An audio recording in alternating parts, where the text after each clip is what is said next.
Bonsoir, bonsoir.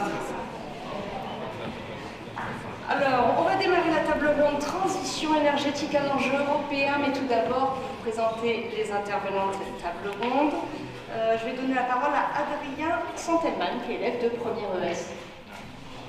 Bonjour à tous. Bienvenue au Printemps de l'économie, organisé par les économiques avec le soutien du groupe Caisse des dépôts et placé sous le patronage de l'Assemblée nationale et de la représentation en France de la Commission européenne. Le thème de cette année est « L'Europe, un problème ou une solution ».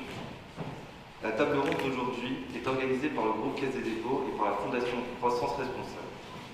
Elle a pour sujet la transition énergétique, un enjeu européen. J'ai l'honneur d'accueillir nos invités qui sont Benoît Leguet, Gaël Giraud, Agnès Thibault et Vincent Champlain.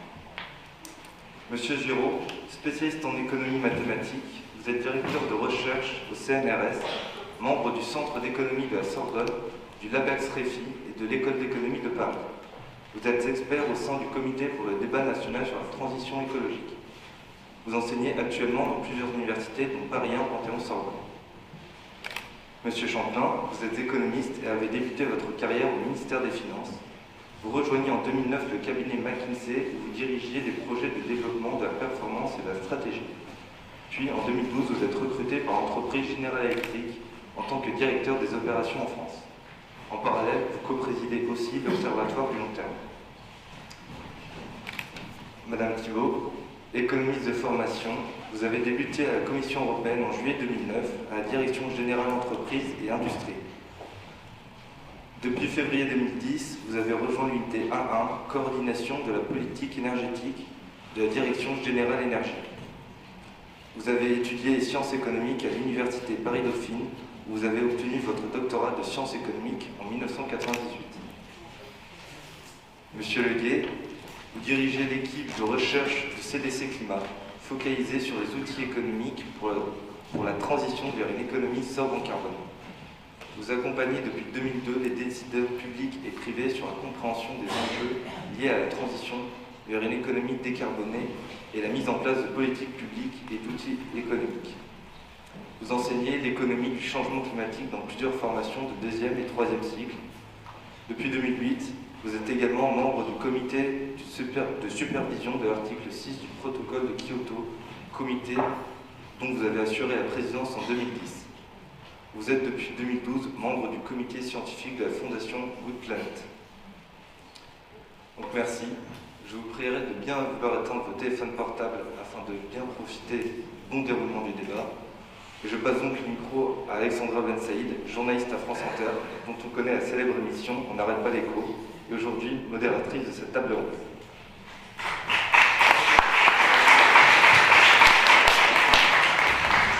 Super, célèbre émission. Merci. Alors, moi je ne suis pas une spécialiste de la transition énergétique, donc je ne sais pas vous, mais quand on dit transition énergétique, il y a plusieurs choses qui viennent en tête. Il y a d'abord climat. Alors dans ma documentation, j'ai retenu 2 phrases que j'aime beaucoup. C'était il y a quelques jours le secrétaire général de l'ONU, Ban Ki-moon, qui dit à Bruxelles, pour les faire un petit peu accélérer, on ne négocie pas avec la nature. Il y en a une autre de phrase que j'aime bien, qui est celle de Nicolas Hulot, et qui dit il n'y a pas de planète B. Ça, c'est la première chose qui me vient en tête à propos de la transition énergétique. Ensuite, il y a l'actualité. Alors, dans les dernières dépêches qui sont tombées juste avant que j'arrive à la mairie du 3e, il y a le discours de politique générale du Premier ministre Manuel Valls qui vient de nous confirmer que la loi sur la transition énergétique sera présentée avant l'été, la loi française. Et puis, dans toutes les dépêches qui sont tombées, en réalité, il y en a énormément. Il y a la Pologne, Chevron, le géant américain, qui dit qu'il va exploiter le gaz de schiste en Pologne dans les 2-3 semaines. Il y en a une autre de dépêche que j'ai trouvée qui savait qu'il y a quelques heures, la transition énergétique allemande va prendre un nouveau départ. Et puis, dans l'actualité, on a toujours aussi la crise ukrainienne qui nous parle de notre dépendance au gaz russe. Ensuite, une fois qu'on a pensé au climat, à l'actualité, ben oui, il y a les questions économiques, il y a le coût de la transition énergétique, le financement, on a des spécialistes là. On a le coût pour les ménages, pour les entreprises, et puis il y a aussi, je pense, des compétences scientifiques à cette table, et la question du comment on fait, en fait, la science, la technique. Ça, c'est pour moi, c'était juste une introduction. Maintenant, je voudrais donner la parole à vos intervenants, à nos intervenants, pour qu'eux nous disent en quelques minutes, pour commencer, dans quel cadre, eux, ils pensent la transition énergétique, comment ils la conçoivent au quotidien, puisque Ça fait partie de leur quotidien et je donne d'abord la parole, si elle le veut bien, à Agnès Thibault, qui est donc la chef de l'équipe politique de la direction énergie à la Commission européenne. Merci beaucoup. Est-ce que vous m'entendez? Est-ce que vous m'entendez? Oui. Bonjour à tous. Merci pour cette introduction qui pose déjà bien les choses. La transition énergétique pour la Commission européenne, c'est assez simple en fait, hein. Enfin, dans le principe en tous les cas, c'est transformer notre système énergétique pour importer moins et consommer moins d'énergie fossile, en particulier de pétrole, de gaz et de charbon, produire plus d'énergie propre, et notamment produire plus de renouvelables, et donc participer à la réduction des émissions de CO2. Alors, il y a un certain nombre de reproches que l'on fait à la Commission européenne, mais il y en a un, je crois, qu'on pourrait lui faire, c'est justement d'imaginer l'avenir et d'anticiper l'avenir. Et dès 2007, en fait, la transition énergétique s'est traduite par l'adoption de ce qu'on a appelé le paquet énergie-climat 20-20-20, c'est-à-dire les trois objectifs: 20% de réduction d'émissions de CO2, 20% d'énergie renouvelable dans le total de la consommation d'énergie et 20% de consommation d'énergie en moins, d'économie d'énergie. Voilà, alors peut-être que je dirai un peu plus tard où on en est par rapport à ce plan politique. Est-ce que vous voulez nous dire quels sont les... Donc ça c'est votre cas, vous réfléchissez en termes de calendrier et d'objectifs, c'est ça, hein, la Commission? Exactement, et aussi d'instruments, parce que pour arriver à ces objectifs, il faut des instruments. Et notamment, de toutes les manières, un de ces instruments, pour faire simple, c'est notamment une directive sur les énergies renouvelables qui impose aux États membres d'atteindre un certain montant de renouvelables dans la consommation énergétique. Alors, je l'ai dit, c'est 20% en moyenne dans l'Union européenne. Ça ne veut pas dire que c'est un objectif de 20% pour tous les pays, parce que certains démarrent d'un niveau déjà relativement élevé, d'autres d'un niveau très bas. Donc pour la France, par exemple, la France est relativement un peu plus ambitieuse que la moyenne européenne, puisqu'elle a décidé d'atteindre 23% en 2020. Ceci dit, aujourd'hui, elle est un peu en retard, elle est même parmi les 3 pays qui n'ont pas atteint leur objectif intermédiaire de 2011-2012, qui était de 13%. Voilà. Certains pays, par exemple la Suède, a un objectif de 49%, enfin quasiment 50% de l'ensemble de sa consommation d'énergie qui proviendrait des renouvelables, et elle a déjà atteint cet objectif. De l'autre côté, par exemple, Malte a un objectif beaucoup plus modeste de 10%, et on ne sait pas comment elle va l'atteindre, puisqu'elle est, je crois, qu'à 0,5% pour l'instant. Voilà, ça vous donne un peu une idée du spectre. À côté de vous, Gaël Giraud, dans quel cadre est-ce que vous réfléchissez la transition énergétique? Quelles sont les priorités et quelles sont les questions clés, à votre avis, d'un débat comme celui de ce soir? Alors moi je dirais de mon point de vue qu'il y a 2 niveaux de questions. Un premier niveau qui est celui qui concerne tous les citoyens français, qui est comment nous approprier la transition écologique, disons énergétique, comme un formidable projet de société, et pas simplement une contrainte de plus qui viendrait s'ajouter à la contrainte de compétitivité externe, etc. De mon point de vue, au fond, la génération qui reconstruit l'Europe de l'Ouest après la Seconde Guerre mondiale a une mission historique qui est de reconstruire un continent détruit. Dans les années 70, elle a accompli sa mission, et la génération qui arrive à l'âge adulte dans les années 70 en Europe n'a plus cette mission-là, parce que c'est fait, et ne peut pas non plus reprendre naïvement les grands idéaux de la fin du 19e liés au progrès technique, parce qu'elle sait que le progrès technique, ça conduit aussi à Hiroshima, au camp de concentration et au Goulag. Et au fond, c'est, je crois, de cette période-là que date une espèce de grande panne de projets politiques que nous avons, dont nous souffrons, qui a ouvert la porte et qui a ouvert au fond une avenue au mirage des marchés financiers comme solution de rechange qui assurerait magiquement la prospérité de notre société. Donc de mon point de vue, là, le premier gros enjeu, c'est que nous, citoyens, ceux qui sont aujourd'hui adultes, les jeunes qui sont dans cette salle et qui vont faire la transition demain, se réapproprient ce projet comme étant un vrai projet de société capable de donner du sens à l'existence, créer beaucoup d'emplois, etc. Le deuxième enjeu, de mon point de vue, alors il est technique, du côté de ceux qui ont compris que la transition, c'est le grand projet de société d'aujourd'hui et de demain. Quels sont les obstacles qu'ils essaient de lever? Il y a quelques obstacles techniques, mais qui ne me semblent pas les plus difficiles à surmonter. Ce qui me paraît le plus difficile, c'est l'obstacle financier. Autrement dit, c'est comment est-ce qu'on finance les 50, 100 milliards d'euros par an pour la France qu'il faut tous les ans pour financer la transition. Voilà, alors pour faire très bref, on ne va pas tout de suite défendre le sujet. De mon point de vue, il y a des solutions, il faut qu'on en discute. Voilà. Vincent Champin, l'Observatoire du long terme, vous, dans quel cadre vous réfléchissez à la transition? Merci. Alors, la mission de l'Observatoire, c'est de contribuer à un débat transparent sur les enjeux de long terme. Donc, le premier sujet, c'est que déjà cette transition, ça a deux transitions. Il y a une transition atomique, sortir du nucléaire, une transition climatique, réduire les émissions. Vous regardez les pays du monde, vous avez l'Allemagne, au moins à court terme, qui fait une transition atomique, on a arrêté immédiatement le nucléaire, mais sur lesquels les émissions augmentent parce que la part du charbon augmente à court terme. On va espérer qu'à moyen et long terme, ça s'améliore. À l'inverse, les États-Unis qui font une transition climatique par accident, c'est-à-dire qu'il y a une innovation qui rend possible l'extraction de gaz de façon plus intensive, qui réduit le charbon, augmente le gaz, et l'ensemble, sans qu'il n'y ait aucune politique forte qui le pousse, fait qu'ils émettent moins, disons, par le jeu du marché. Et donc, dans le débat, souvent on parle de transition, on ne parle pas forcément de la même chose, c'est important. Et d'ailleurs, interlocuteur par interlocuteur, nous parlerons de transition, peut-être quelquefois avec un objet différent. Le deuxième point, une fois qu'on est à peu près clair sur l'objet qu'on veut, c'est d'avoir de la cohérence. Et là, on voit qu'on a un certain nombre de paradoxes dans la transition qui sont liés probablement dans le fait qu'on veut ni une approche purement centralisée, puisqu'on a décidé que l'organisation du système électrique et énergétique en Europe se ferait par le marché, ni totalement par le marché, parce qu'on veut imposer des choses que le marché seul ne ferait pas. Je vais prendre plusieurs exemples. Premier paradoxe, les pays dans lesquels on débat le plus de la transition ne sont pas forcément ceux dans lesquels on émet le plus. Les émissions de CO2 mondiales, c'est 30% la Chine, 15% les États-Unis, 11% l'Europe. Et la France, là-dedans, c'est tout petit. 1,2%. Donc on a des débats très grands entre nous, c'est sympathique, l'enjeu du climat il est mondial. Donc on a un enjeu, et ça va être l'objet du sommet 2015 en France, de diplomatie climatique pour exporter et ne pas être les seuls à être juste dans un monde qui n'est pas. Il y a un deuxième point qui est qu'on parle de risques, et ces risques on les connaît assez mal. Par exemple, si vous cherchez des études qui analysent le risque de décès par mégawattheure de différentes sources d'énergie, vous n'en trouvez aucune européenne, à ma connaissance. Vous en trouvez quelques-unes américaines et elles vous montrent que le charbon par les particules fines est 10 fois plus mortel que le nucléaire.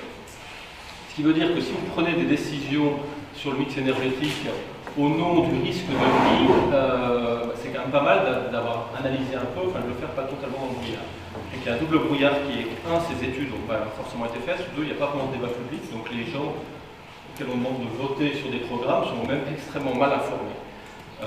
Autre exemple de risque massif, le risque climatique. Il y a un rapport du GIEC, c'est un mouvement mondial qui examine les enjeux climatiques et ses implications pour le monde, extrêmement alarmiste qui est sorti. Bon, on pourrait faire un test dans la salle, je ne sais pas qui. Est-ce que ceux qui ont entendu parler de ce rapport, qui est sorti il y a quelques semaines, est-ce que vous pouvez lever la main? Bon, un tiers. Oui, mais alors, donc, bon, vous voyez le problème, c'est-à-dire qu'on a des grands débats et en fait on finit par avoir des débats extrêmement longs, extrêmement fournis sur les anecdotes, alors que les sujets massifs qui ont un impact majeur, en fait on en parle finalement assez peu. Voilà. Et le dernier point, c'est les questions de manque de cohérence. Par exemple, les renouvelables, c'est bien, si vous voulez des renouvelables, c'est parce que vous voulez moins de CO2. Donc en gros, ce que vous voulez comme puissance publique, c'est acheter de la tonne de CO2 en moins au prix minimum. Si vous faites ça, vous ne faites pas le même choix de renouvelables que ce qu'on a pu voir dans certains pays, d'ailleurs y compris en France. On a développé certaines formes de renouvelables qui avaient un coût par tonne de CO2 évité extrêmement cher, du coup à enveloppe de financement constant, donc un coût pour les consommateurs d'énergie constant, on a réduit 3 à 5 fois moins le CO2 qu'on aurait pu le faire si on s'était vraiment concentré sur ce qui était important, c'est-à-dire si on avait eu une approche économique, ce qui nous renvoie au débat d'aujourd'hui. Dernier cadre de pensée, celui de Benoît Leguet. Vous, à la CDC Climat, vous y êtes économiste, vous donnez des conseils aux acteurs privés et publics. Dans quel cadre vous pensez la transition énergétique, Benoît Leguet? Alors, on la pense même plus largement au sein du groupe Caisse des dépôts. On s'est même doté d'une définition de la transition énergétique et écologique. Alors, je rajoute toujours écologique parce qu'on a tendance à l'oublier. Je vais vous la lire in extenso pour être certain de rien oublier, mais tout y est. C'est une évolution volontariste de la société, donc là on retrouve un petit peu ce qu'a dit Gaël tout à l'heure, c'est un projet de société, qui vise à contrer le réchauffement climatique et l'épuisement des ressources naturelles accessibles tout en recherchant une meilleure efficacité globale par une moindre consommation de matières premières et d'espace. Donc l'efficacité, c'est la marque de fabrique des acteurs financiers. On recherche avant tout une certaine efficacité dans l'allocation des ressources qui doivent permettre cette transition énergétique. Alors très concrètement, qu'est-ce que ça veut dire si on l'applique au domaine énergétique? Ça veut dire augmentation de l'efficacité énergétique et ça veut dire augmentation, ou plutôt diminution de la part des énergies fossiles. Voilà, s'il faut retenir deux choses, c'est ça. Et quant aux enjeux, je ne vais pas rajouter grand-chose par rapport à ce qui a été dit. Je suis tout à fait d'accord avec le fait que c'est un projet de société. Il s'agit ni plus ni moins que de construire les cathédrales du XXIe siècle. Si vous n'êtes pas catholique ou chrétien, vous remplacez cathédrale par ce qu'il faut, mais en gros, il s'agit de construire quelque chose d'énorme. C'est à notre portée, il faut le faire, on doit le faire, et en revanche, mais c'est une question presque de deuxième ordre, il se pose la question du financement. Ça, c'est une question presque de deuxième ordre. La question de premier ordre, c'est sommes-nous d'accord sur le projet de société? Une fois qu'on a répondu à cette question, on peut se poser la question du financement. Et là, je suis d'accord avec certaines choses, et notamment avec ce qu'a dit Gaël. La question du financement, c'est quand même la première des questions de deuxième ordre, c'est à laquelle il faut s'attaquer très rapidement. Alors c'est une transition parfaite parce que sommes-nous d'accord sur le projet de société? Est-ce qu'on a le droit de questionner la transition énergétique, c'est-à-dire sa nécessité, son urgence, les délais qui nous sont donnés, 2020-2030, et les objectifs? Vincent Champin a dit tout à l'heure que finalement l'Union européenne n'émettait que 11% du CO2. Gaël Giraud. Alors évidemment, on a le droit de discuter. Alors donc là, je défends un point de vue qui est sans doute partagé par une partie. C'est le débat. Voilà. Il n'empêche que c'est impératif et que c'est quand même grosso modo à nous les Européens de le faire. Pourquoi c'est impératif? Ça a été dit par Vincent, à cause de l'enjeu climatique. Donc ça, c'est le dernier rapport du GIEC. Si nous ne faisons rien, d'abord nous sommes à peu près certains d'avoir une augmentation de la température moyenne de la surface de la planète supérieure à plus de 2 degrés Celsius. Donc le nouvel objectif qu'il faut absolument atteindre, c'est ne pas faire plus de plus 5. Parce que vous savez que si nous faisons plus de plus 5 degrés de température moyenne à la surface du globe à la fin du siècle, alors les images de l'Apocalypse, le livre de l'Apocalypse, ne seront plus à lire de manière métaphorique et littérale pour l'humanité. Donc ça veut dire de gros soucis pour une partie des plus jeunes dans cette salle.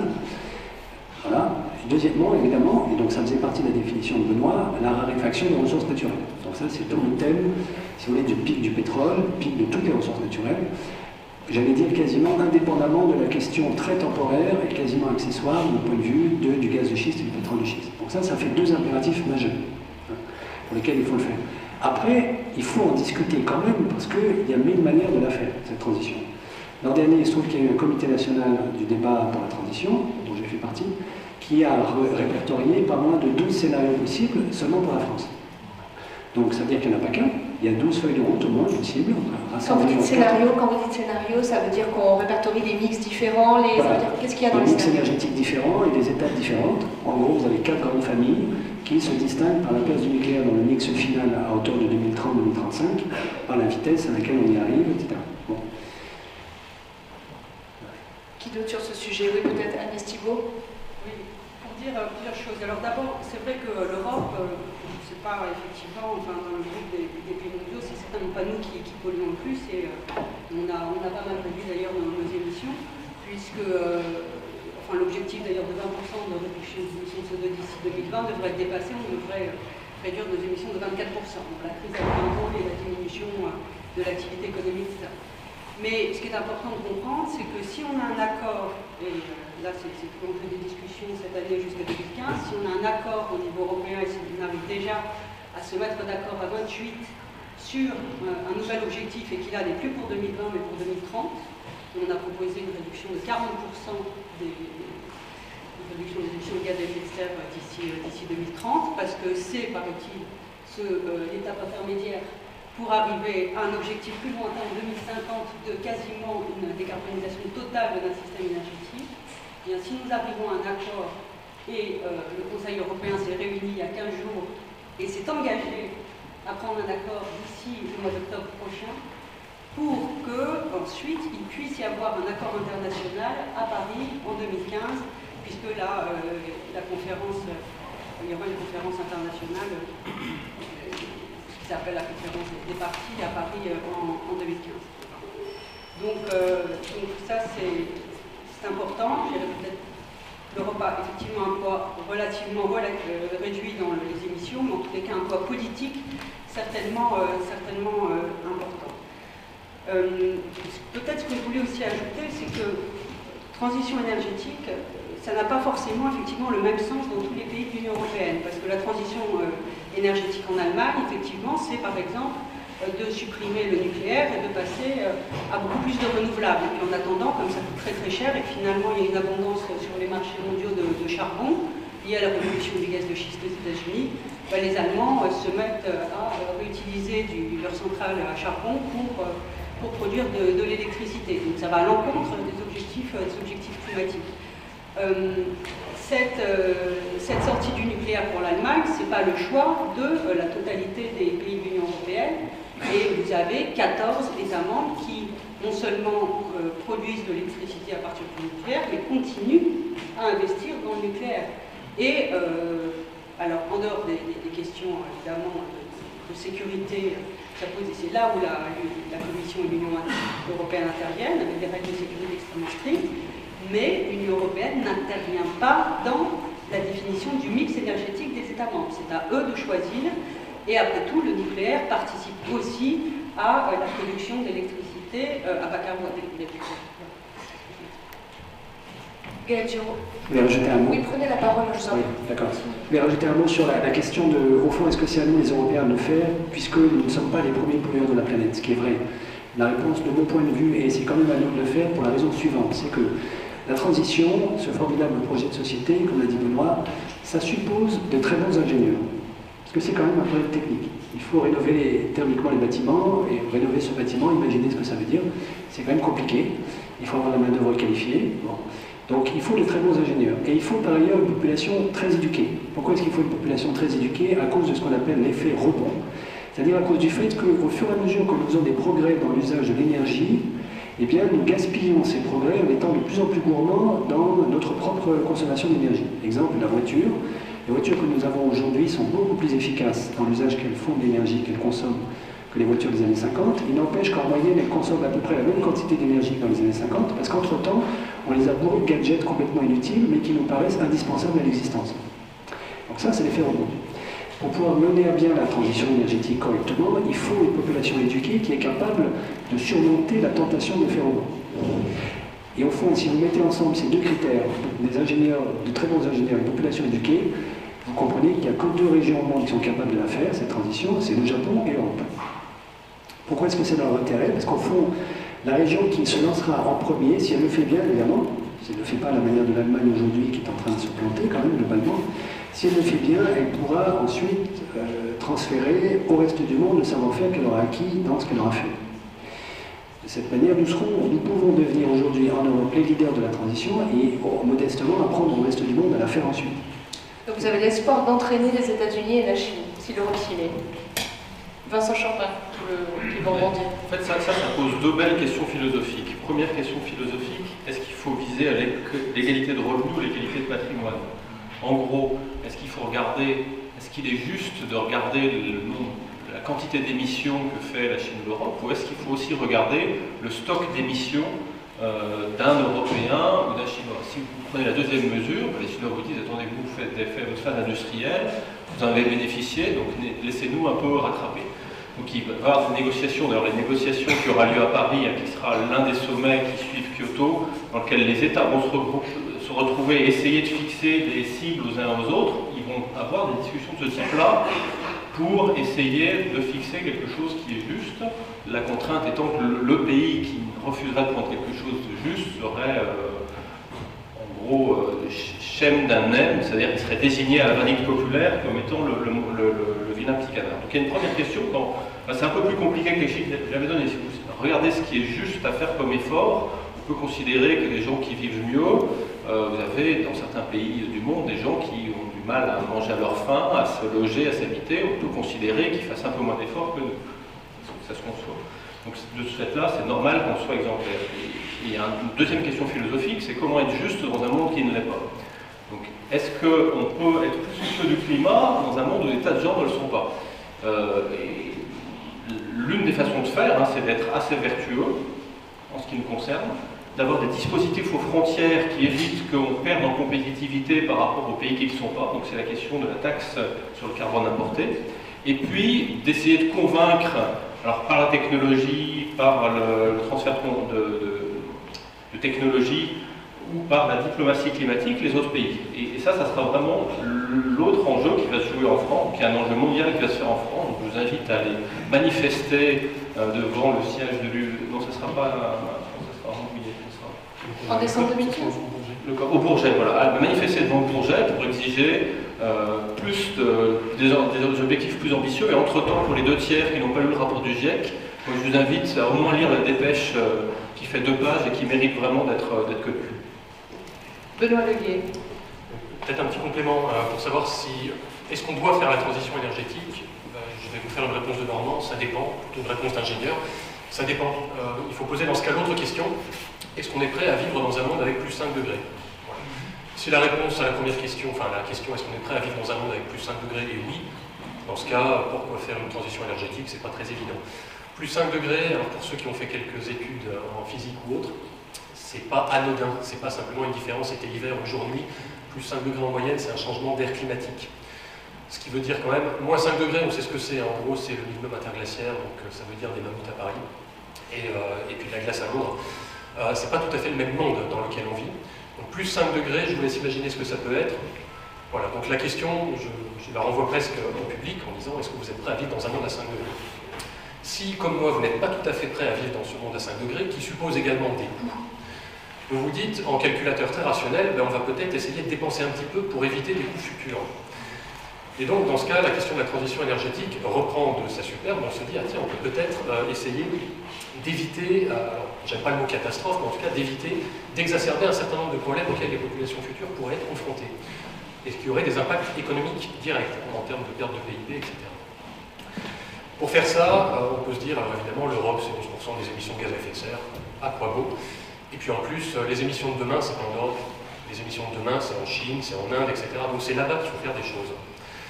Certes, mais si on se dit ça, moi je me mets à la place des Chinois, je dirais très bien, ok, on comprend bien qu'il faut faire des choses, mais nous on n'est pas développés. Et puis c'est peut-être plutôt à vous de faire les efforts et puis montrez-nous qu'on peut faire des choses. Donc ça nous renvoie finalement à la question. Donc tout ça pour dire, on a presque intérêt à le faire déjà pour montrer aux autres qu'on peut faire une transition énergétique. Je vais être beaucoup plus cynique, on va oublier l'intérêt global, collectif de la planète, etc. On va se dire notre propre intérêt à nous, Européens, à faire une transition énergétique. On parle essentiellement d'environnement, de réduction des émissions de gaz à effet de serre. Il y a 2 autres choses qu'il ne faut pas oublier, la sécurité d'approvisionnement et la compétitivité. Ça, c'est 2 volets qu'on a en général tendance à oublier. Aujourd'hui, regardez un petit peu votre facture d'énergie, je ne parle pas simplement de la facture d'électricité EDF, ça vous voyez à peu près d'où ça vient. Mais l'autre facture d'énergie, quand vous remplissez votre réservoir pour la voiture, quand vous ouvrez le robinet de gaz, demandez-vous d'où vient cette énergie et d'où elle pourrait venir dans le futur, de combien de pays nous dépendons pour notre approvisionnement énergétique. Donc voilà, soyons un petit peu égoïstes, ça donne aussi quelquefois des bonnes raisons de faire une transition énergétique. J'aimerais maintenant qu'on éclaire peut-être les choix stratégiques à faire. Alors Gadjiro a parlé de scénario, par exemple. Que sait-on des chemins? Que sait-on de ce qui marche et de ce qui ne marche pas? Et que sait-on, alors là c'est Benoît Leguet qui vient d'en parler, des gains. Que sait-on des gains de cette transition énergétique en emploi, en croissance, en PIB? Là moi j'ai la dépêche avec Manuel Valls qui nous dit « La transition énergétique est une formidable opportunité économique ». Pour l'instant en Allemagne on a l'impression que la transition énergétique n'est bonne pour personne, ni les consommateurs, ni les industriels, ni le pays. Alors, qui veut me répondre sur les chemins et les choix, et ce qui marche et ce qui ne marche pas? Alors, Agnès Thibault, la Commission européenne. Non, oui, parce que justement, on a fait des scénarios. Alors, d'abord, on a publié il y a 2 ans des scénarios à horizon 2050 pour voir les différents chemins que l'on pouvait prendre pour arriver à cette transition énergétique. Et on est arrivé avec le résultat qu'il y avait 3 options sans regret. C'est plus de renouvelables, plus d'efficacité énergétique et plus d'infrastructures. Parce que, pour reprendre aussi tout à fait ce que vous disiez, il y a les aspects compétitivité et sécurité d'approvisionnement qui sont clés, et plus d'infrastructures, c'est aussi nécessaire pour connecter l'ensemble des États membres de l'Union européenne. Quand vous dites plus d'infrastructures, c'est plus de réseaux, plus de tuyaux? Infrastructures, c'est tout. Ça peut être des nouvelles centrales de production d'électricité, davantage de gazoducs, davantage de lignes d'interconnexion électrique, davantage de capacité de stockage aussi. Le gaz, c'est aussi primordial par moment pour notre sécurité d'approvisionnement. Davantage de terminaux de gaz naturel liquéfié pour ne pas dépendre toujours des mêmes fournisseurs et pour ne pas la nommer la Russie. Donc voilà, effectivement, tout ça, c'est beaucoup d'investissements. Et on estime qu'aujourd'hui, on dépense à peu près 13% de notre PIB au niveau européen en dépenses énergétiques. Et les scénarios montrent qu'à l'horizon 2030, on passera même à 14% parce qu'effectivement, c'est un coût, cette transition énergétique, et qu'il faut financer notamment toutes ces infrastructures, sans parler aussi effectivement de tous les travaux d'efficacité énergétique que vous mentionnez. En termes de bénéfices, et là il y a un bénéfice qui est très très visible, qui est la réduction de notre facture énergétique et de nos importations. Et on voit qu'à partir de 2030, on diminuerait par plus de 2 notre facture pétrolière, enfin d'importation en général d'énergie fossile. Elle s'élève aujourd'hui à 400 milliards d'euros, qui correspond à 3% du PIB européen. Et grosso modo, on a calculé à peu près 180 milliards d'économies par an, ce qui est quand même considérable. Galgero, Vincent Champin, sur ce qui marche pas, sur les choix, les chemins. Alors peut-être je vais prendre un point de vue différent pour finir un peu le débat. Donc effectivement, on peut modéliser la transition, donc en gros les modèles, comment ça fonctionne. On prend la réalité telle qu'elle est, on a des hypothèses d'évolution, et puis on regarde comment les choses évoluent. En général, c'est utile, on est beaucoup mieux avec que sans, mais toute l'analyse des modèles, c'est qu'à chaque fois, on trouve notamment dans l'innovation des choses qui peuvent arriver et qui peuvent rendre la situation soit plus difficile, mais également plus facile. L'exemple que je citais des États-Unis, s'ils avaient fait des modèles pour eux, du coup, de baisser leurs émissions, il y a 20 ans, où on a eu des chiffres importants, en fait, non seulement ils n'ont pas eu de coût, au moins à court terme, mais au contraire, ils ont plutôt eu une baisse du prix de l'énergie et des émissions. Un autre exemple, vous avez aujourd'hui, commence à arriver sur le marché, vous pouvez acheter des euros électriques qui ont à peu près le même coût sur la durée de vie qu'un euro essence et qui émettent 30 à 100 fois moins de CO2. Et en plus, qui accélèrent un peu mieux, donc si on aime le 2 euros, c'est beaucoup plus agréable. Donc vous avez aussi des solutions apportées par l'innovation où en fait les choses sont plus simples. Dans l'efficacité énergétique, il y a un certain nombre, notamment dans les process industriels, de cas où développer cette efficacité, ce n'est pas des coups de maillet sur la tête et un chemin de croix, c'est plutôt des choses qui ont un taux de retour, alors peut-être inférieur, enfin un taux de retour inférieur à celui des investissements industriels, c'est pour ça que spontanément un certain nombre d'entreprises ne les font pas, mais qui sont tout à fait positifs. Donc ce que je veux dire par là, c'est effectivement, il faut s'attendre à des coûts, il y a des investissements à faire, notamment par rapport au grand scénario. Il ne faut pas négliger aussi le fait que des innovations sont possibles, et il y en a un certain nombre. Et après, la dernière question, c'est quand on voit ces scénarios, ce financement, on essaie de les traduire en façon dont chacun peut vivre. C'est vrai que si on s'imaginait, si je vous disais, imaginez votre vie en utilisant 5 fois moins d'énergie que vous en utilisez aujourd'hui, vous allez, ça veut dire que je fais 5 fois moins de kilomètres, que j'ai un frigo 5 fois plus petit. La réalité, ça ne va pas être ça du tout. C'est-à-dire que le prix implicite de l'énergie augmentant, soit parce que le prix de l'énergie augmente parce qu'il faut investir, soit parce qu'il y a un prix des CO2, vous allez faire autre chose, vous allez vous arranger différemment, vous achèterez peut-être plus de salades fraîches, du coup vous aurez moins besoin de les mettre au frigo. Enfin, il va se passer un certain nombre de choses qui fait que, en fait, vous allez vous adapter à cet environnement et la contrainte sera très certainement moins forte que ce que les modèles peuvent présenter ex abrupto. Est-ce qu'on a... Donc, Thierry, je vous en prie. Un petit complément. Il y a quand même, il y a un certain nombre de chapitres qui sont communs à tous les scénarios qui ont été étudiés l'an dernier par le Comité national. Donc cette fois-ci au niveau français, simplement au niveau français par rapport à ce qui a été dit à l'instant au niveau européen. Ce qui est commun à tous ces scénarios, c'est qu'on ne s'en sortira pas uniquement par le volet de la dimension de l'offre, donc la sélection du mix énergétique, et il faut impérativement faire de l'efficacité énergétique du côté de la demande. Donc faire en sorte que nous demandions moins d'énergie, ce que vient de dire à l'instant également Vincent. Et là-dessus, les experts du comité sont tous d'accord pour dire qu'il y a 3 grandes étapes qui doivent être prises dans cet ordre-là, par ordre de priorité. La première étape, c'est la rénovation thermique des bâtiments. Pourquoi? Parce que c'est le bâtiment en France qui est à la fois le premier poste de consommation d'énergie fossile. C'est 40% de la consommation d'énergie fossile en France, et l'un des premiers postes d'émissions de gaz à effet de serre, c'est 25%. Donc en faisant la rénovation thermique des bâtiments, on fait du pire du coup, on adresse à la fois la question de notre dépendance aux énergies fossiles, et accessoirement du déficit de la balance commerciale, qui est à peu près égal au coût des importations de pétrole en France, et puis on adresse la question du changement climatique. Là-dessus, c'est un énorme chantier, on en a pour au moins un demi-siècle, donc je suis sûr que personne dans cette salle ne mourra avant qu'on ait terminé cette fin, tout le monde mourra avant qu'on ait terminé cette affaire. Pourquoi? Parce qu'on pourrait se contenter du neuf, mais le neuf, c'est 0,3% de renouvellement du parc immobilier français chaque année. Donc si on se contente du neuf, on en a pour 3 siècles, et pour les raisons qu'on vient de dire il y a 3 minutes, c'est pas possible. Donc il faut aller beaucoup plus vite, donc il faut s'attaquer à l'ancien. Et l'ancien, ça veut dire aussi bien les pavillons dans la banlieue entre Aix-en-Provence et Marseille, que ce bâtiment-ci, le Louvre, les casernes de pompiers dans la Creuse, etc. Et vous voyez que c'est un chantier colossal. D'ailleurs, sans trahir le secret, la Caisse des dépôts, à ma gauche, travaille sur cette question pour ce qui est de la rénovation thermique des logements des particuliers. Ça, c'est le premier grand chapitre. Deuxième grand chapitre, l'écomobilité, donc le verdissement des moyens de locomotion, des hommes, des marchandises. Là aussi, c'est un énorme chantier qui touche tous les aspects d'existence, qui exige un réaménagement complet du territoire en France, où malheureusement nous avons fait la bêtise, après la Seconde Guerre mondiale, de détricoter complètement notre excellent réseau ferroviaire. Donc vous connaissez tous en province de ravissantes petites gares françaises qui sont fermées depuis des décennies, alors qu'on aurait mieux fait en fait de les garder en activité pour pouvoir utiliser le train.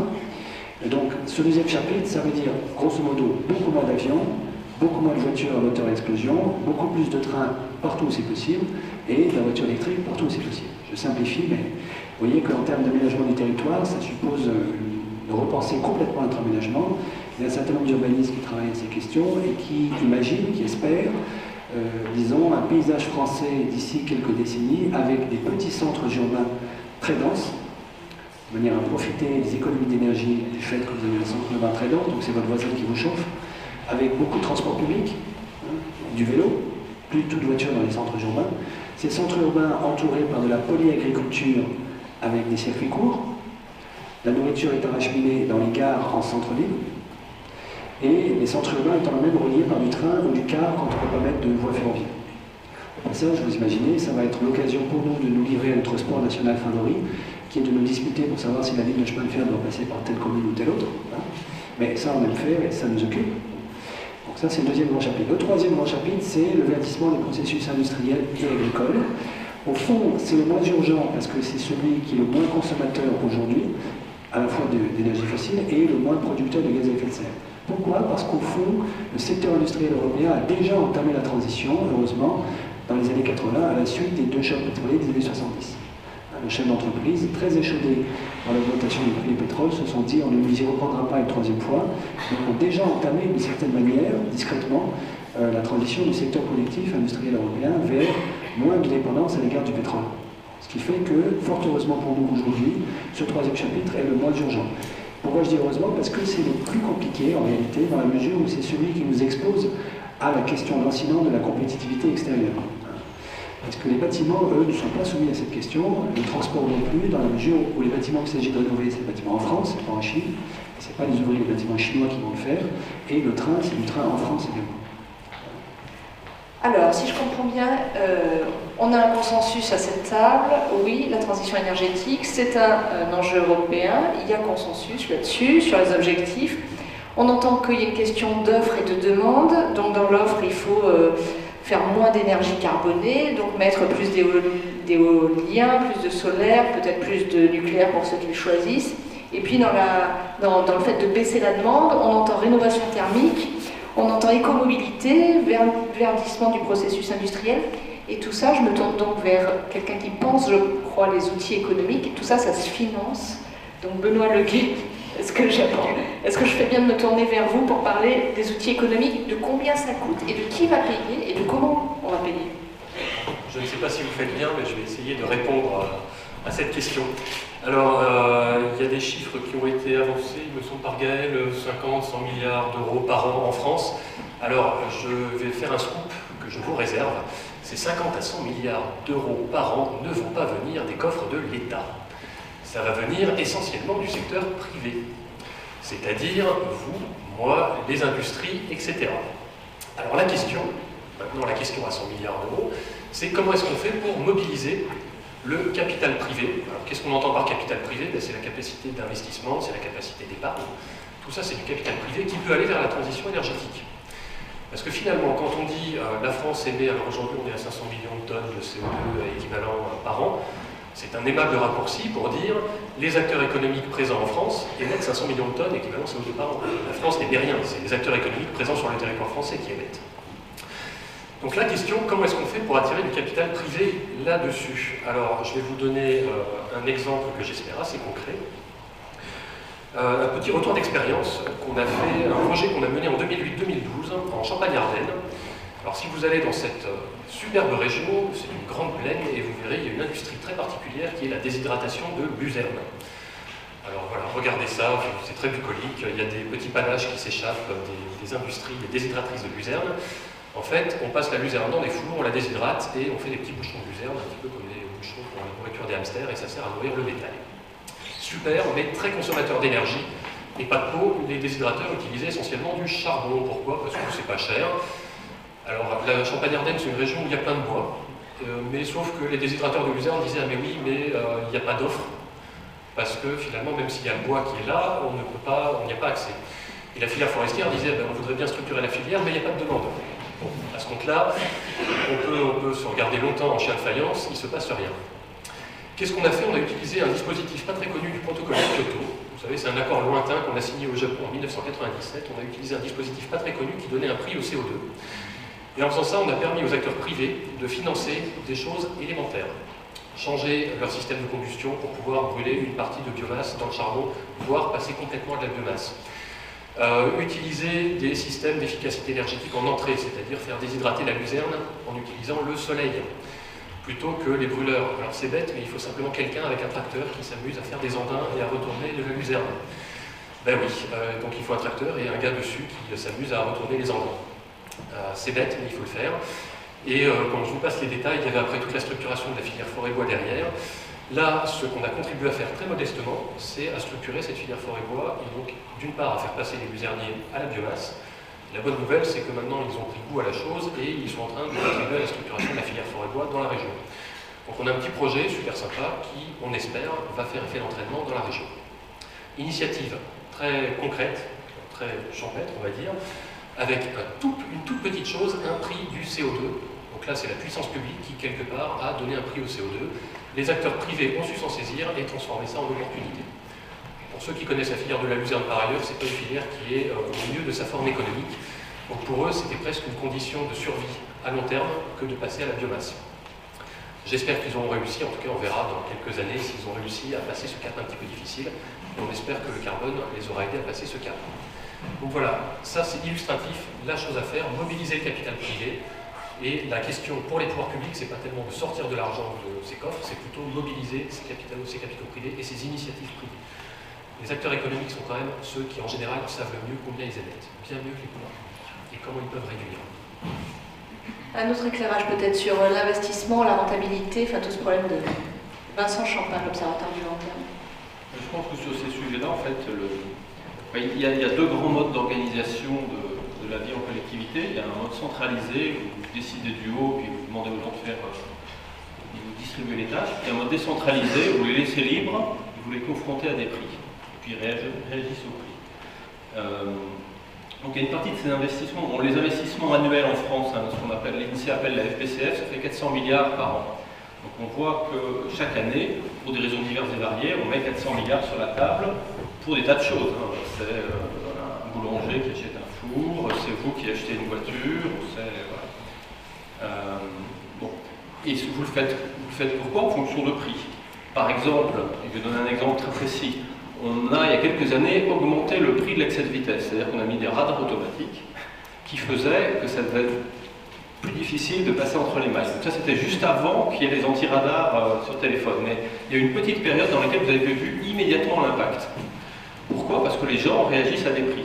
Donc, en l'occurrence, il y a aussi une approche de la transition, qui est une approche économique, qui dit, s'il y a des choses importantes, faisons en sorte que ces choses importantes aient un prix. Donc faisant en sorte que l'énergie est un prix qui reflète l'ensemble de ce qu'on appelle ses externalités, c'est-à-dire la pollution, etc. Faisons un prix que le climat, donc les émissions de gaz à effet de serre aient un juste prix, et c'est le gros problème qu'on a en Europe aujourd'hui, et encore plus en Europe, puisque les rapports qui ont estimé ça ont estimé qu'en gros l'émission d'une tonne de CO2, ça créait ça avait des effets néfastes qui valaient 30 € la tonne. Le marché européen du CO2 l'amène plutôt à 5 ou 6 €, et en dehors de l'Europe, c'est même 0, voire il y a des pays où on subventionne l'énergie, ce qui veut dire qu'on a même un prix négatif au CO2. La troisième chose qui a une valeur dans la transition, c'est la sécurité d'approvisionnement. Donc ça aussi, il faut lui donner un prix, parce que sinon, les opérateurs privés, qu'est-ce qu'ils vont faire? Ils peuvent avoir tendance à sous-investir, et puis le moment où vous en avez vraiment besoin, là, vous vendez l'énergie au prix les plus élevés. C'est à ce titre-là qu'on crée un objet bizarre qui s'appelle le marché de capacité au niveau européen, qui revient en gros à donner un prix à la sécurité d'approvisionnement. Puis une quatrième chose à laquelle on peut donner un prix, c'est le risque. Une grande partie de la transition est justifiée par le fait de réduire les risques nucléaires. Et c'est, à mon avis, donc, le prix du kilowatt, je pense qu'on l'a bien. Le prix du CO2, on essaye, mais c'est pas si facile.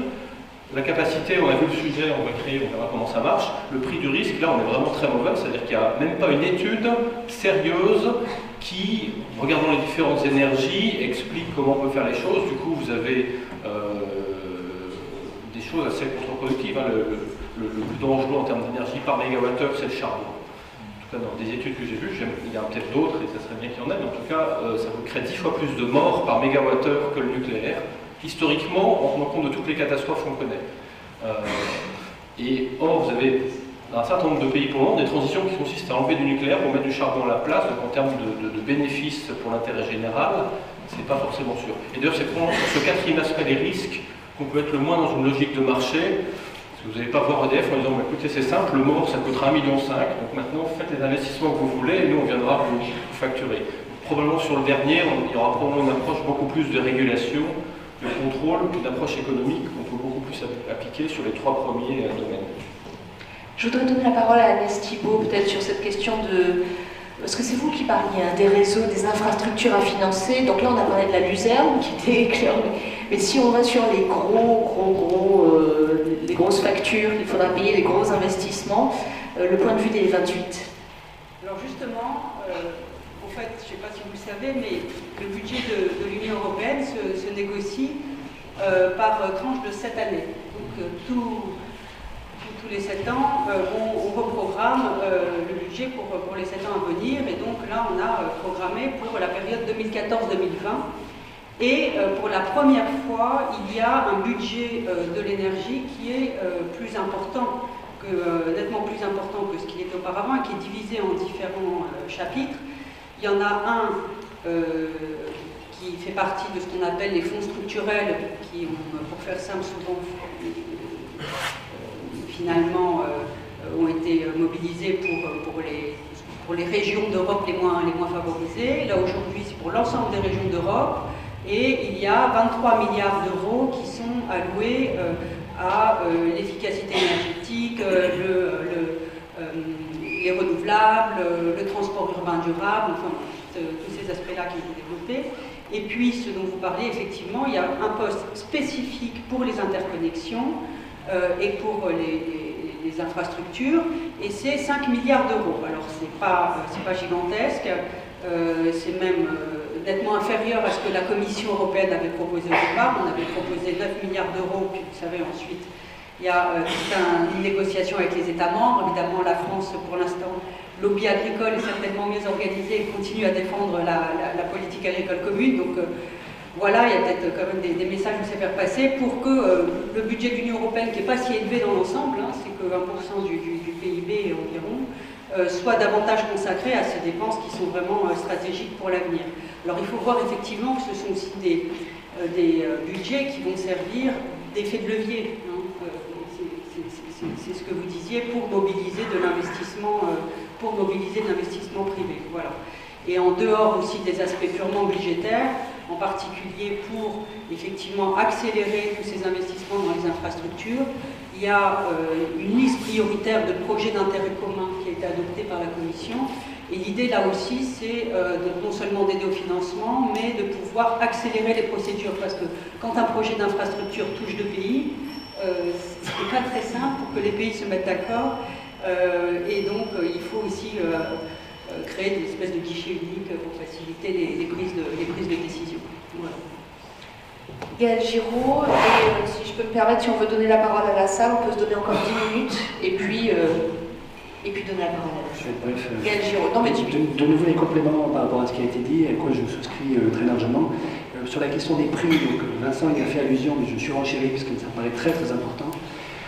La plupart des économistes sont habitués à penser en termes de prix et à penser que le prix suffira à guider la décision. C'est vrai souvent, mais pas toujours, et dans le cas de l'énergie, c'est quand même très largement faux depuis longtemps, malheureusement.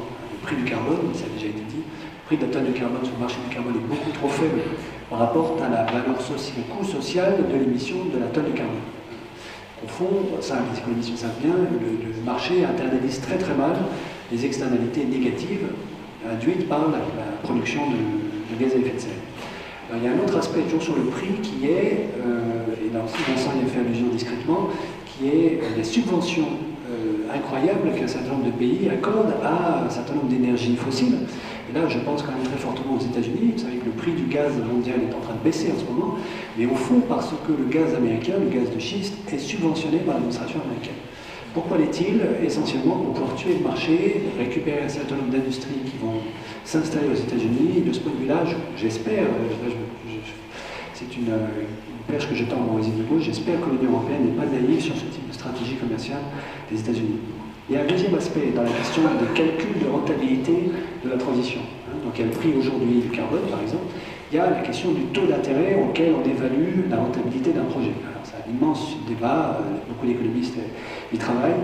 Je donne mon point de vue très rapidement en quelques secondes, mais je sais que c'est un point de vue qui n'est pas partagé par tout le monde. De mon point de vue, le bon taux d'intérêt, vous voyez, la question du taux d'intérêt, c'est au fond à combien vous valorisez un euro aujourd'hui comparé à un euro dans 30 ans. Et donc, combien vous dépensez aujourd'hui comparé à ce que ça coûtera dans 30 ans si on ne fait pas la dépense aujourd'hui. Vous voyez que le taux d'intérêt auquel vous allez actualiser les milliards dans 30 ans joue un rôle fondamental dans la comparaison. De mon point de vue, on a de très bons arguments théoriques pour dire que le bon taux d'intérêt devrait être en réalité exactement égal au taux d'intérêt réel au taux de croissance de l'économie. Comme le taux de croissance de les économies a de très bonnes chances d'être proche de zéro pour un bon nombre d'années, c'est-à-dire que le taux d'intérêt qu'on devrait utiliser pour faire le calcul de rentabilité devrait être proche de zéro. Évidemment, ce que je dis là est assez hétérodoxe. Il y a un certain nombre d'économistes qui ne sont pas d'accord, mais je suis prêt à défendre ce point de vue techniquement si vous voulez. Sur la question de la rentabilité, je vais m'arrêter là. On se heurte aussi, me semble-t-il, à une énorme difficulté dans le financement qui est le côté long terme. Et ça, c'est la spécialité de mon voisin de droite. C'est-à-dire qu'aujourd'hui, quand même, la plupart des acteurs économiques sont très très obsédés par le court terme, à cause de la prédominance massive des marchés financiers. Pour des banques qui font du trading à haute fréquence, le long terme, c'est au-delà de la seconde. La vraie vie, c'est la milliseconde, puisque en une seconde, j'ai passé 1000 ordres d'achat ou de vente. Donc là, c'est un peu écoutable, mais quand même, fondamentalement, le court terme, c'est énormément raccourci, et le long terme aussi. Pas simplement à cause du trading à haute fréquence et des marchés financiers, mais aussi à cause des règles prudentielles qui ont été dictées, qui ont été imposées aux acteurs économiques, à cause de la comptabilité. Donc il y a l'environnement, si vous voulez, à la fois juridique, législatif, réglementaire, et la pratique d'un certain nombre d'acteurs économiques font que penser à des questions d'économie et de vie et de société à l'horizon de dans 30 ans est devenu très difficile, voire impossible. Comment est-ce qu'on résout ce problème? Alors, de mon point de vue, c'est un énorme chantier. Il faut aussi penser, il faudra bien le faire un jour, à réglementer sans état d'âme les marchés financiers pour les obliger à s'orienter vers le long terme. Au fond, ce qu'a dit Benoît tout à l'heure en disant très justement, c'est les capitaux privés qui doivent financer la transition. Ça implique qu'une partie de ces capitaux soit réorientée, fléchée vers les bons investissements verts. Pour ça, ça suppose que, d'une certaine manière, on rend de nouveau médiocre un certain nombre d'investissements financiers dont les rendements aujourd'hui sont artificiellement élevés. Donc ça, c'est l'énorme question de la réglementation des marchés financiers. Allez, un mot à Vincent Champin qui veut rebondir. Oui, sur le taux d'intérêt, c'est effectivement une variable importante. Le taux d'intérêt, c'est quoi? C'est le prix du temps. C'est-à-dire 1 euro qu'auront à payer vos enfants, directement ou indirectement, comment vous le rapportez à 1 euro que vous avez payé à vous? Si c'est vos enfants à vous, en général, vous prenez 1 égale 1. Si Vous avez un raisonnement humain, vous allez avoir un taux d'intérêt en gros égal à 0, en disant ben, je ne vais pas m'endetter aujourd'hui si mes enfants doivent repayer ça. En économie, malheureusement, en général, on est moins rationnel, notamment parce que les choses deviennent compliquées, les tas intermédiaires, et on finit par appliquer des taux qui sont assez élevés. Donc on est sorti, juste avant la crise, on parlait beaucoup de taux de rendement de 15%, ça veut dire qu'en gros, en 6 ans, vous devez rembourser 100% en intérêt de ce que vous avez mis en principal. Aujourd'hui, on est un monde à taux d'intérêt bas, mais dans les décisions, en fait, les décisions sur le climat, le taux d'intérêt implicite, c'est-à-dire la valeur auquel, par leur choix, les gens donnent un prix au temps, en fait, il est très très élevé. En partie parce que les gens ne sont pas informés, hein. On en a eu l'exemple tout à l'heure. Les gens ne savent pas qu'il y a ce problème, et même ils disent qu'il est tellement grand, ça ne doit pas être vrai.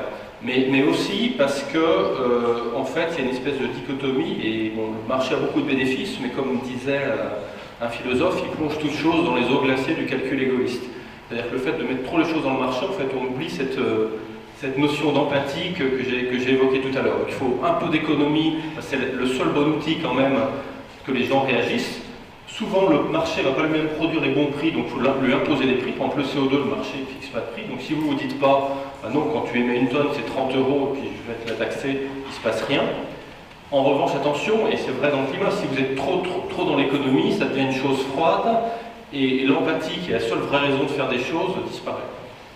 Moi, je voudrais, on va répondre, mais sur une question très... Là, on parle d'investissement de long terme, on parle d'investisseurs privés, etc. Si on veut revenir plus terre à terre, je suis allemande, la transition énergétique, ça a signifié que mon État a subventionné des énergies renouvelables et finalement ma facture a augmenté. Est-ce que là, nous, ce soir, on peut dire la transition énergétique, dans le... Non, vous pouvez... Allez-y, je vous en prie. Est-ce qu'on peut dire aux gens, dans le court terme, la transition énergétique, d'abord vous avez prouvé donc, que l'objectif est valable, mais en plus, finalement, ça ne va pas vous nuire financièrement. Alors la question est bien posée, ou mal posée. Allez-y, hein, si elle ne vous plaît pas. Simplement, peut-être que j'ai déjà donné beaucoup de chiffres, mais on a fait une étude sur les prix et sur les coûts de l'énergie, parce que c'est effectivement, depuis 2 ans, et notamment aussi depuis l'évolution des prix du gaz aux États-Unis, le différentiel, etc. L'énergie en Europe coûte trop cher, on a fait un certain nombre d'études, etc.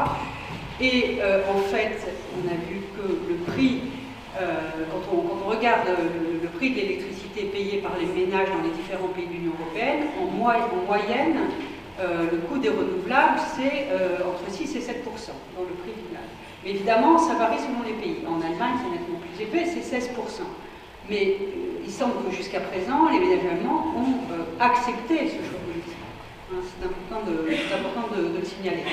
Ceci étant, la transition a peut-être été aussi un peu rapide en Allemagne, et on voit que, voilà, en moyenne européenne, on n'est pas non plus à ce niveau-là. Un mot là-dessus, ce qui est vrai aussi, c'est que la transition n'a pas été faite de façon à optimiser le coût. Dans les choix de renouvelables, il y a vraiment eu des choix qui sont des non-sens économiques. C'est-à-dire que... Tel que en fait, en gros, si vous voulez vraiment faire une transition climatique, qu'est-ce que vous faites? Vous faites des enchères en disant, écoutez, j'achète vos énergies renouvelables, proposez-moi des prix par tonne de CO2 évité, vous prenez les moins chers. Si on avait fait ça, on aurait pris de l'éolien, de la cogénération, et même peut-être des cas où on aurait subventionné le gaz pour qu'il efface le charbon. On n'a pas fait ça.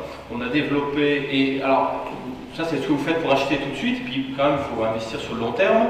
Donc vous regardez ensuite ce qu'on appelle le roadmap technologique, et vous regardez les énergies qui un jour peuvent être dans la même zone de prix que celle que vous achetez aujourd'hui, et c'est là où vous investissez. On n'a pas fait ça. Vous regardez, par exemple, les subventions que vous avez données au photovoltaïque en France, le prix par tonne de CO2 évité était 10 fois plus élevé par le photovoltaïque que l'éolien. C'est-à-dire que si on avait redéployé le photovoltaïque à l'éolien, à prix constant, on aurait réduit le CO2 10 fois plus. Donc ça c'est pas économique. Il n'y a pas eu un raisonnement économique, il y a un peu un raisonnement politique qui est donné un peu à chacun. Voilà. Et donc à un moment, si on veut faire de l'économie, on peut en faire. Donc je pense qu'il faut vraiment séparer deux choses. La transition, c'est-à-dire le fait de soucier le climat, donc de mettre un prix au CO2 et donc d'en tirer les conséquences, c'est une chose.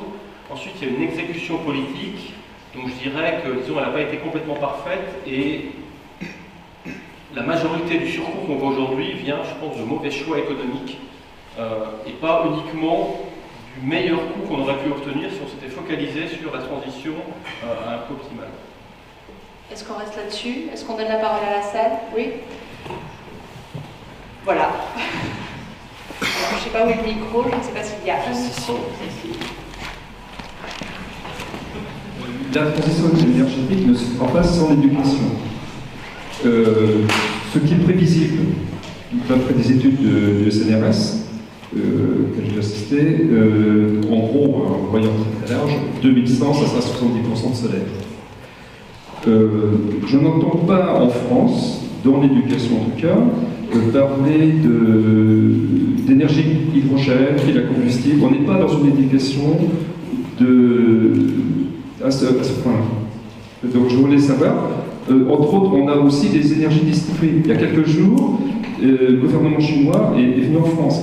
Ils ont visité la ville des Simonioux, qui est une ville phare numérique, et également dans les énergies distribuées. La tour de Bouygues et Icegrid est un exemple d'écoquartier remarquable en France. Donc j'aimerais un petit peu savoir ce que pensent les intervenants de cette table. Exact, oui, c'est ce que j'allais dire. Ce que je vous propose, parce qu'il nous reste environ un quart d'heure, on va en prendre encore deux, et puis on va avancer comme ça. La dame là-bas, s'il vous plaît, la dame qui... Oui, attendez. J'attends le micro? Non, allez-y. Madame, je vous en prie. Oui. Un peu fort, c'est tout. Alors moi, je voudrais réagir à ce que vous avez dit, parce que ça me pose plusieurs questions. Première question sur les réseaux européens. Je suis un petit peu dubitative sur le fait que ce coût des réseaux européens soit attribué à la transition énergétique. Pour moi, ils sont attribuables au fait qu'on veut faire le marché unique européen, et qu'au contraire, dans la transition énergétique, l'idée de l'efficience, c'est de diminuer les besoins, donc d'avoir moins besoin de réseaux. Je rappelle que pour l'électricité, la moitié du coût de production d'électricité est liée au transport, et que donc, si on arrive à économiser l'énergie, on arrivera surtout à diminuer le budget des infrastructures. Donc je trouve ça intéressant, et tout le travail sur le stockage et sur la consommation locale d'énergie renouvelable est lié à ça. Deuxième remarque, et j'aimerais bien que vous réagissiez, vous n'avez pas parlé de ce que moi je trouvais être l'outil économiquement le plus intéressant aujourd'hui, c'est les certificats d'économie d'énergie. Je viens de terminer la rénovation thermique de ma résidence, et c'est clairement, j'ai jamais pensé à chercher quoi que ce soit autour du prix du carbone, et c'est bien avec les certificats d'économie d'énergie que j'ai pu obtenir, convaincre les copropriétaires qu'on obtenait un retour sur investissement en 3 ans et demi, et donc ça valait le coup de faire ce qu'on a fait. Voilà. Et la dernière chose, je suis très étonnée encore une fois de l'intervention sur le photovoltaïque. Alors, ok, mon frère est président du syndicat photovoltaïque, mais enfin, quand on regarde l'économie du photovoltaïque, je rappelle que nous sommes au niveau européen un ensemble de pays qui consomment de plus en plus d'énergie électrique, que cette énergie électrique est transportée dans des réseaux qui nous rendent extrêmement fragiles en termes de sécurité, tout bêtement, et que l'Union européenne a depuis 10 ans indiqué que ce qui l'intéressait dans le photovoltaïque, c'était pas seulement que c'était une énergie renouvelable décarbonée, mais que c'était une énergie qui pouvait être locale, et qu'en ça, elle participait énormément à la sécurité de l'approvisionnement électrique de la population. Et donc c'est un facteur économique extrêmement lourd. Alors, ça fait voilà. J'ai 2 personnes qui ont des questions. Allez, je vais en prendre une dernière, mais s'il vous plaît, on va passer directement à la question, même si tout est intéressant dans ce qui est dit. Mais... Très rapidement, je voudrais dire un mot sur la réduction de la demande énergétique. Ça me semble un point important dont on parle très peu. Il suffit de voir les éminentes personnalités qui sont autour de la table pour voir qu'ils ont été bercés dans la production, beaucoup plus que dans l'économie de la demande. Ce n'est pas proche, évidemment. Vous avez parlé qu'il fallait 30 ans pour rénover les bâtiments anciens.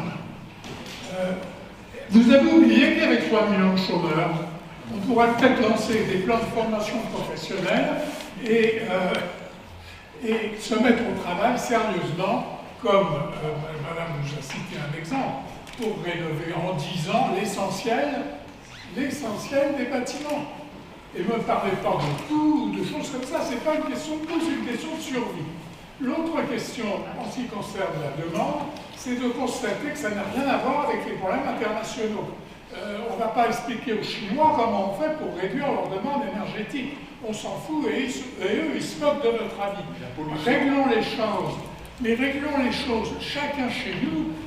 Les Chinois sont peut-être ceux qui utilisent le plus. Oui, mais c'est une question sur la demande énergétique. Est-ce qu'on pourrait pas en faire plus pour réduire cette demande énergétique? Bien sûr. Ok. On s'arrête là si vous voulez bien, sinon on n'aura pas le temps d'entendre les réponses. Alors j'ai question sur la réduction de la demande énergétique, question sur le manque d'éducation. Et puis j'ai les questions de la dame là-bas, 3 questions sur le coût du réseau européen, les certificats d'économie d'énergie et le photovoltaïque. Qui se lance? Alors, non, sur la dernière question, je pense qu'elle est intéressante, parce qu'effectivement, quand on fait des modèles sur tout ça, on dit voilà, ça peut coûter des points de croissance. Donc quand vous passez d'une croissance de 1% à 3% au sens des revenus, ça veut dire qu'en 2013, au lieu de gagner 3% de plus qu'en 2012, vous gagnez 1% de plus. La belle affaire, c'est pas très important. Le vrai problème, c'est que ça ne se passe pas comme ça, c'est que c'est concentré sur certains, ça s'appelle le chômage, et puis pour les autres, ça ne change pas trop les choses. Donc vous avez entièrement raison de dire qu'effectivement, on a un gisement, entre guillemets, de financement, ou en tout cas pour réaliser cette transition, qui est d'avoir aujourd'hui 4 millions selon les organisateurs, 6 millions selon la police, de personnes sous-employées en France. Bon, la difficulté, c'est que, alors je pense quand même les différents programmes d'emploi aidé y contribuent. La difficulté, c'est que, en fait, comme on a du mal à résoudre chacun des deux problèmes séparément, la question c'est est-ce que si on les met ensemble, ça sera plus simple?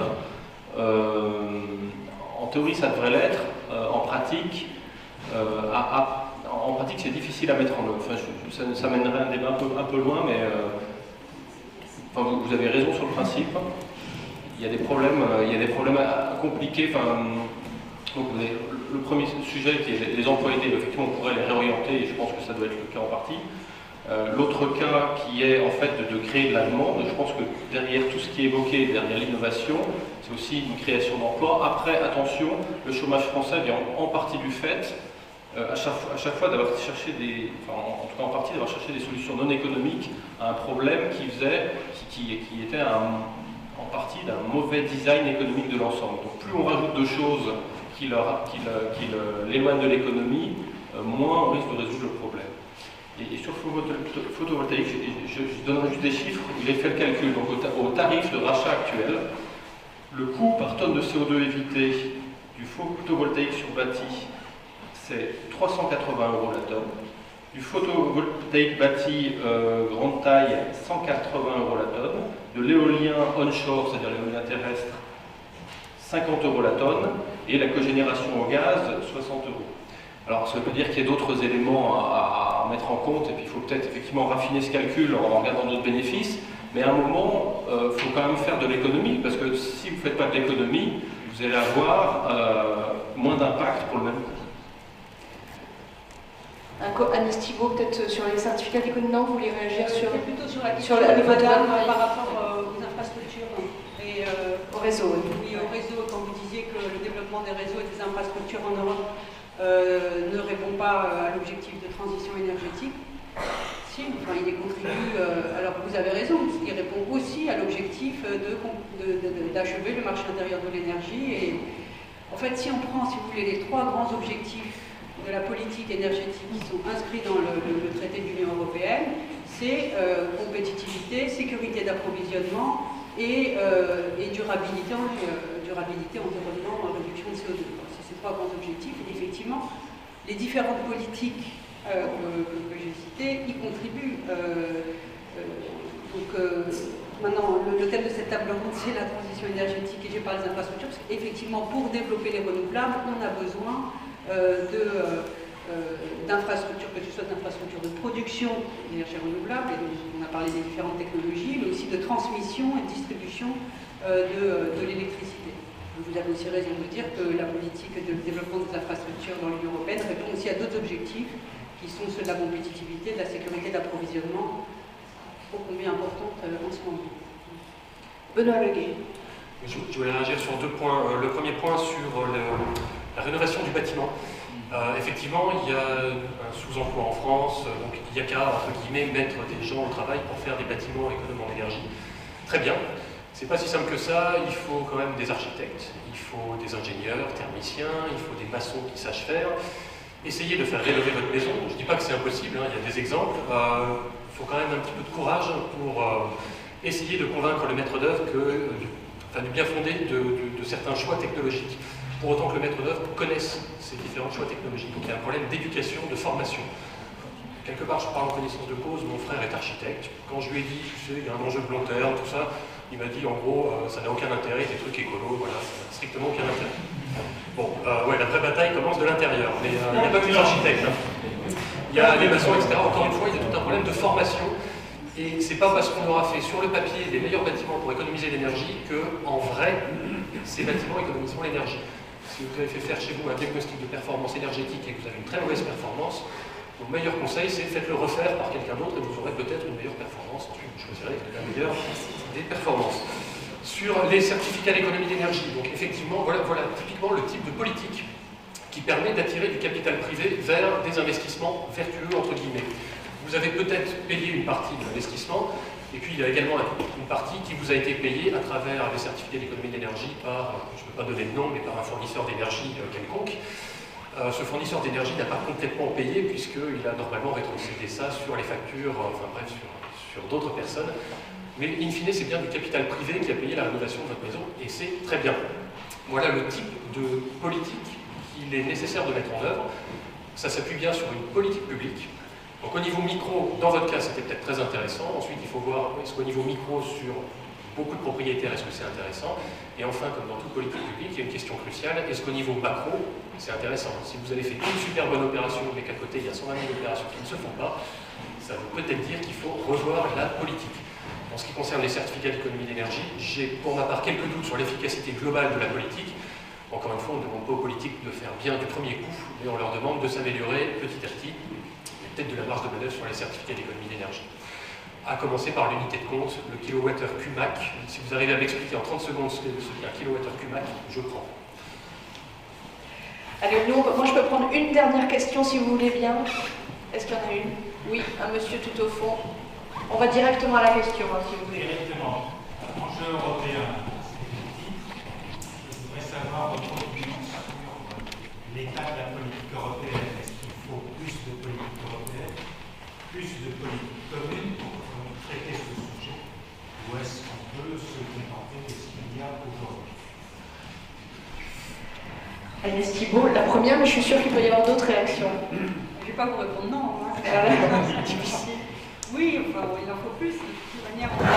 Mais c'est vrai qu'il faut convaincre qu'il en faut plus. Et ça, c'est une autre question. En tous les cas... Et vous-même, vous êtes convaincu quand vous essayez de... Absolument, parce qu'en fait, on voit vraiment... Non, mais tout à fait. D'abord, on voit que ce que je disais tout à l'heure,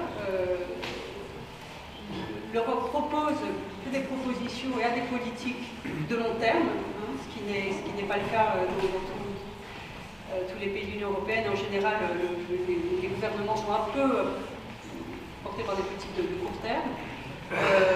Deuxièmement, on voit bien qu'effectivement, enfin, ces trois objectifs, compétitivité, sécurité d'approvisionnement, c'est-à-dire baisse de notre dépendance énergétique et objectifs climatiques, sont trois objectifs et trois enjeux énormes pour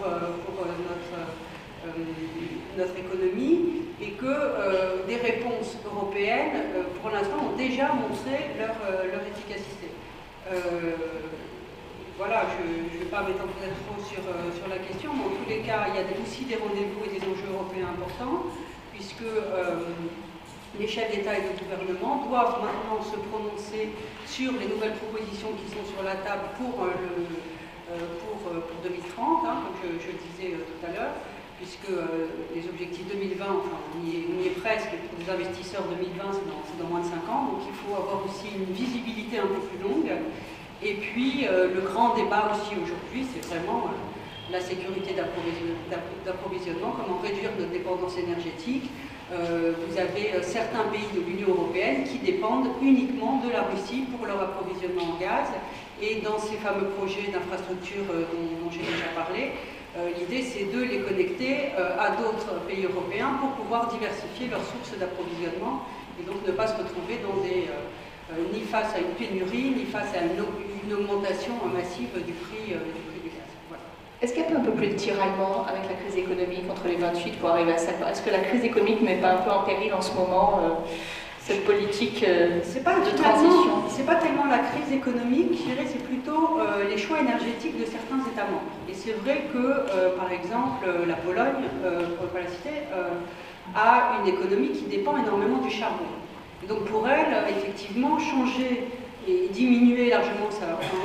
Aujourd'hui, il n'y a pas beaucoup de solutions technologiques pour produire de l'électricité à partir de charbon propre.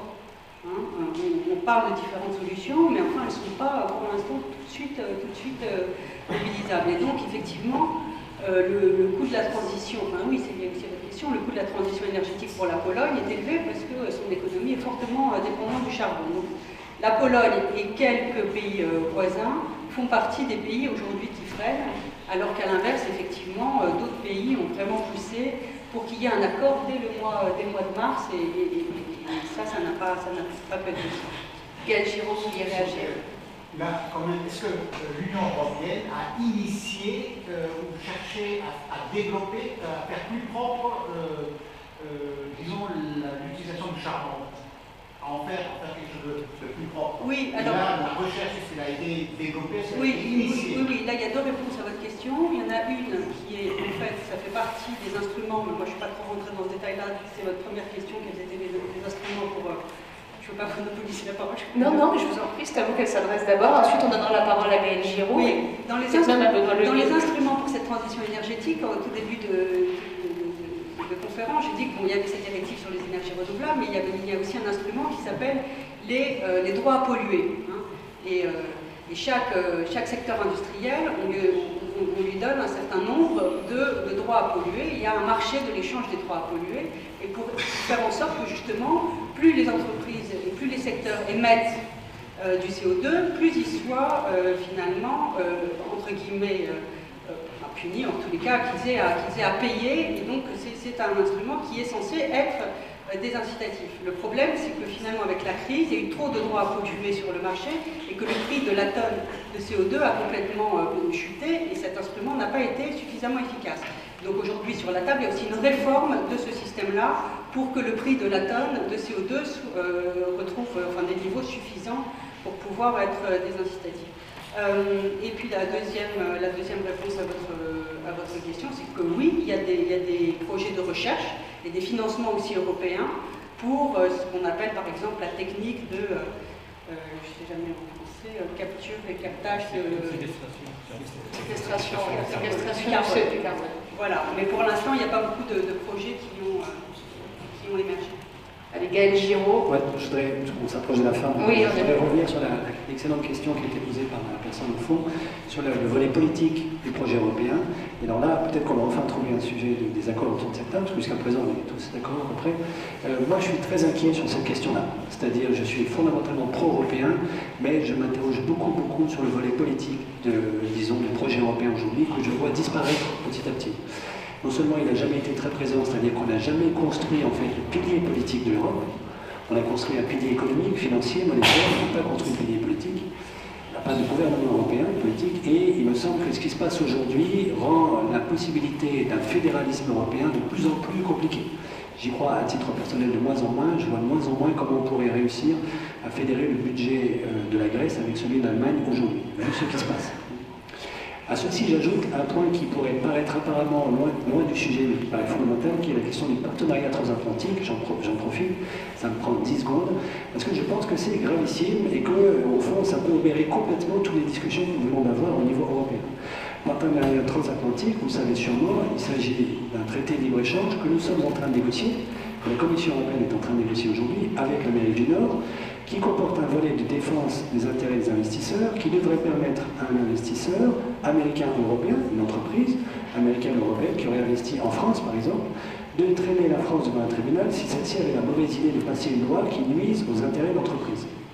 Tribunal ad hoc qui devra juger uniquement sur la foi, disons, sur le droit du traité de libre-échange et du droit commercial international. En particulier, par exemple, le droit constitutionnel français ne sera pas pris en compte par ce tribunal ad hoc. Vous voyez bien que ça me paraît terrifiant au sens où ça veut dire quand même que c'est la fin de la souveraineté politique d'un État en Europe. Comment voulez-vous qu'on ait une politique volontariste, c'était l'adjectif qu'il y avait dans la définition utilisée par Benoît pour la transition au niveau français, au niveau des États européens, s'il n'y a plus de souveraineté politique en Europe? C'est une question que je pose. La conclusion, le mot de la fin, je sais que Vincent Champéry, Benoît Joguet attend depuis un petit moment. On fait les deux mots de la fin si vous voulez bien, on n'a pas beaucoup de temps. Je réponds et je conclue. Juste sur le traité transatlantique, parce qu'il faut que je le dise, la clause en question, elle va probablement être abandonnée. Les Allemands ont mis leur veto dessus, la France est contre, donc ça va être sorti du traité. L'aspect politique, entièrement d'accord, mais ça commence en France. Vous voyez qu'on fait un grand projet qui va coûter 100 milliards par an, et que dans une salle éclairée comme celle-là, vous n'avez pas 2/3 de la salle qui a compris pourquoi on le faisait. Je pense qu'on a un vrai problème démocratique. Donc ça commence, je pense, au niveau des pays. On a parlé des certificats blancs. Les certificats blancs, il faut savoir que l'augmentation du charbon en France, puisque c'est l'énergie qui a le plus progressé en France en 2012, quand vous consommez du charbon, vous émettez 2 fois plus de CO2 que le gaz. Cette simple augmentation du charbon a bouffé les 2/3 de ce qu'on a obtenu comme gain avec les certificats blancs. Tout ça pour dire que quand vous nagez contre le marché, c'est un peu essayer de nager à rebours dans les chutes du Niagara, c'est un peu difficile. Et dernier point sur l'énergie solaire, comme je ne voulais pas rester sur mon dernier commentaire, quand vous regardez les roadmaps technologiques et les évolutions, vous voyez qu'effectivement, on s'approche petit à petit, c'est l'une des énergies sur lesquelles on a les baisses de coûts. On peut espérer que les chiffres que j'ai évoqués tout à l'heure, avec le temps, s'améliorent, mais en tout cas aux tarifs qui étaient ceux qui ont en vigueur aujourd'hui, ce n'est pas la meilleure façon d'acheter du CO2. Benoît Leguet, le mot de la fin. Alors, la question de départ, si ma mémoire est bonne, c'était est-ce qu'il faut plus d'Europe dans l'énergie, pour faire très simple. Je vais vous faire une réponse courte. Oui, mais néanmoins, il y a une petite contradiction interne. Le climat, et je parle sous le contrôle de ma voisine de droite, est aujourd'hui une compétence quasiment exclusivement communautaire, alors que l'énergie est une compétence plutôt nationale. Et on est en train de négocier aujourd'hui un paquet énergie-climat 2030. Donc on négocie un truc qui est quand même une compétence plutôt communautaire avec une série de politiques qui sont plutôt une coordination de politique nationale, pour faire très simple. Il y a une petite contradiction. Quelque part, il faudra arriver à surmonter cette contradiction, encore une fois, en gardant en tête les 3 objectifs de la politique: compétitivité, sécurité, d'approvisionnement et environnement. L'environnement, c'est un des piliers, mais ce n'est pas le seul. Après, la question, c'est comment est-ce qu'on fait? Alors là, c'est la question à laquelle je ne répondrai pas ce soir. Je crois comprendre qu'il y a peut-être des questions de réorganisation interne au sein de la Commission, mais ça ne suffira pas, parce que de toute façon, il y a une question de volonté politique. Combien est-ce que les États sont prêts à déléguer de leur politique nationale à un organe communautaire en termes d'énergie? Ça, c'est un projet politique. Dernier point pour finir, quand on regarde d'un point de vue vraiment physique, il n'y a pas que l'électricité dans l'énergie, je sais, mais quand même, il y a toute une partie de l'électricité. Enfin, déjà, ça pose des questions. On se dit qu'on aurait quand même intérêt à se coordonner au niveau européen. Quand un pays décide unilatéralement, forcément, parce que c'est sa politique nationale, de faire des choix technologiques sur des énergies intermittentes ou autres, ça pose des problèmes au pays à côté. Il faut quand même le prendre en compte. Et dernier point, peut-être anecdotique, pour négocier des contrats d'approvisionnement avec des puissances extérieures, il me semble qu'on serait mieux à parler d'une seule voix plutôt qu'à 28, surtout quand les 28 ne vont pas forcément dans le même sens. Voilà. Avec ça, je pense avoir dit l'essentiel là-dessus. Après, la question, c'est comment est-ce qu'on fait? Et là, il faudrait 3 soirées débat au moins. Alors, je clôt cette table ronde, je remercie nos intervenants et je remercie la salle de ces questions. Bonne soirée.